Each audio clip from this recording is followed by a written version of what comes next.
So Treyarch is doing something really cool this year, and what they're doing is having post-launch content adding to the storyline. In other words, we have post-launch radios being added into the map Die Maschine, and I'm an incredibly huge fan of this. And this is all starting with season 1. Now, I will mention, if you guys did not see the season 0 of all of the audios and everything like that, I do a video on it. You can click on it on screen now, and or after watching this video, you can just check it out, because they're all very interesting quotes. But of course, in this one is a new set of season 1 quotes, obviously. Now, hopefully I'm not lying when I say this, but I do plan to make a video guide on how to get all the season 1 intel, but of course we'll see what happens there. And yeah, anyways, I've been talking for too long already, so I'm just going to go ahead and be quiet and let you guys enjoy all of these brand new audio logs and radio transmissions.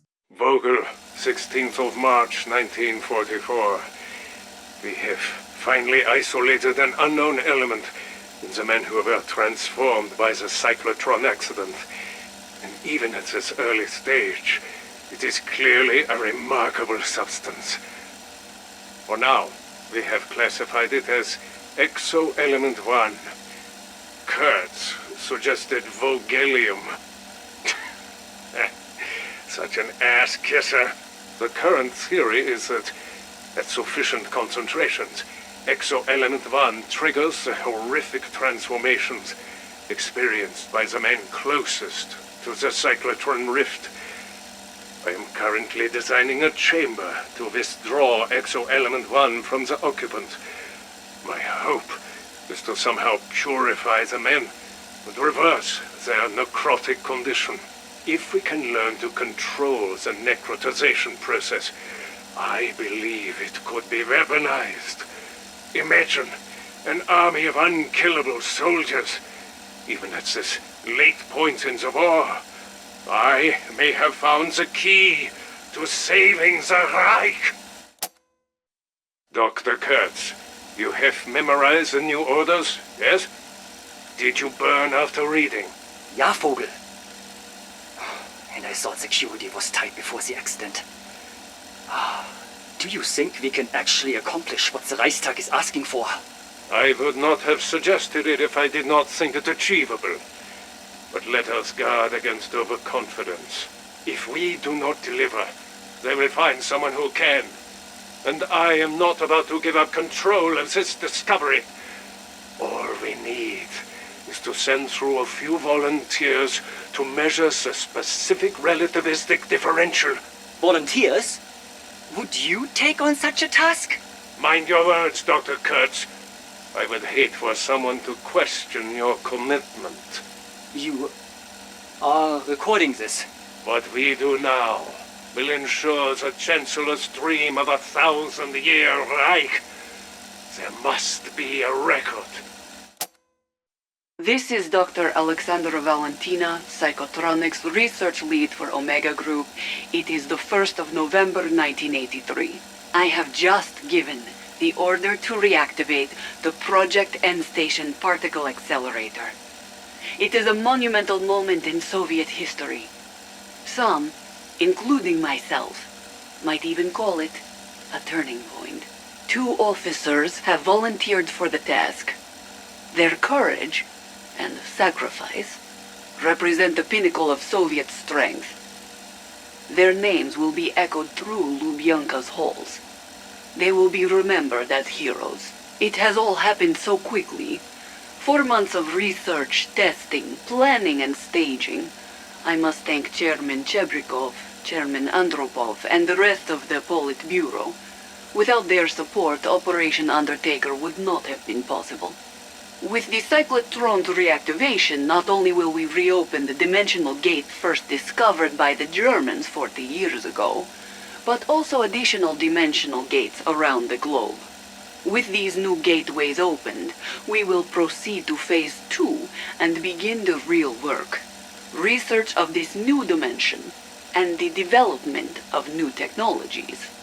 These technologies will be critical to our future. It is the turning point that will put us well ahead of our enemies in the West. We were the first. We are the last. Personal log. Dr. William Peck, November 3rd, 1983. Operation Undertaker has been declared a resounding success. Intel has reported in from around the globe. We have confirmed the existence of multiple dimensional gates. To the surprise of many, including myself, it appears Dr. Valentina's hypothesis was correct. In fact, her results have surpassed expectations. Credit where credit is due. But now we are on to phase 2, where my expertise comes into play. I've received a report that a live specimen has already been acquired and transported to my facility for analysis. The organisms of this other world are unlike anything I've seen. There is so much we can learn from them. It's not just the creatures. It's these crystalline growths. The Colonel wants weapons? Why stop there? We can do so much more. Hate to break it to you, but this event isn't an isolated incident. Russian forces are mobilizing in multiple locations across the world, and right now you're weeks, if not months, behind them. I wasn't sure at first, but now I know who they are. A little-known offshoot of the KGB known as the Omega Group. I'd seen mention of their activities a few times over the years, but I'd never given it much credence. Up until recently. What the fuck is exoscience anyway?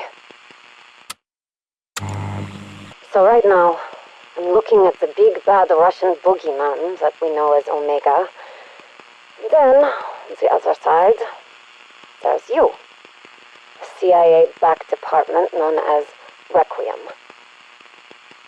You know much about them? Or do you just follow orders? I suspect the latter, and I thank you for your service. This isn't me ragging on your operation. God knows me and Weaver got a history and a whole lot in common. But there's always the question, the worry, of divided loyalties. Weaver's half Russian, I'm German. Who are you fighting in World War II? You sure you know who the enemy is now? This is a new landscape. None of this is what any of us are used to. I'm going to do my part while you do yours. I think there's a lot more to this than we know. I want you to know that I've been in your shoes. And you can trust Weaver. He's a good man to have in your corner. A good boss. Back in the 70s, West Germany was a major investor and supplier to Iran. In exchange for oil and gas, we propped up their steel industry and aided their nuclear power program. I was there in '79 when the revolution kicked off. Western intelligence agencies coordinated with the CIA to ensure the Shah's safe extraction to the US. But a lot of diplomats and citizens weren't so lucky. Me included. If it wasn't for Weaver's intervention and willingness to go off the books, I'd be a forgotten memory by now. Trust him. Trust me. For now, I'm going to have to go dark. I'm en route to meet a contact in Southeast Asia. He says he knows exactly what Omega Group is planning. We all saw...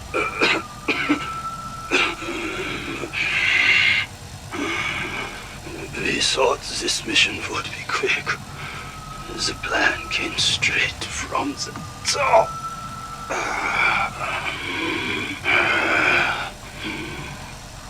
How hopeful we were taking that first step. Victory was ours. But we spent our bullets long ago, and this place has changed us.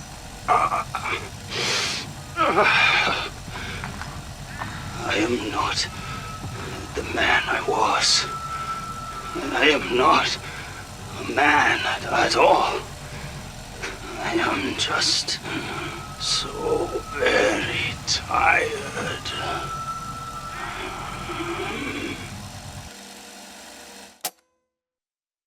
Field report.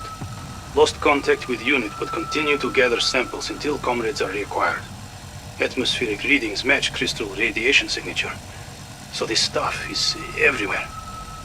Personal contamination remains in safety range. 4 hostile contacts today. I killed 3 with small arms fire. The other I avoided. May attempt engaging after I find my squad. There is much to explore here. Stand by for additional reports. It was supposed to be over quickly, in and out. But I was separated from the rest of my unit before our extraction. By the time I got to the exfil point, the equipment had been smashed to pieces. This radio is the only thing still functional. There may be no way back for me now. But I will do my duty till my last breath. Like most souls here, I have stayed away from others since I arrived. But over the last few months, I have seen ever larger groups congregating in the valleys. I hear their chants echo through the eternal night. I have not seen it, but I know it is there. I've seen the destruction left in its wake. Swaths of trees, snapped and broken as though they were twigs. It moves with purpose, but it is not a purpose I understand. I have not seen it. I hope I never do. I met an old comrade this morning. His unit were among the first of our soldiers to pass through to this world. I fear he has lost his mind, as he mostly rambled incoherently, speaking words I could not understand. From the little I could make out, he claims to have been here for many months. This is not possible. He deployed only 1 week before I did. I have heard its guttural roar echo through the forest like a wounded animal screaming out in pain. I fear they are becoming an army.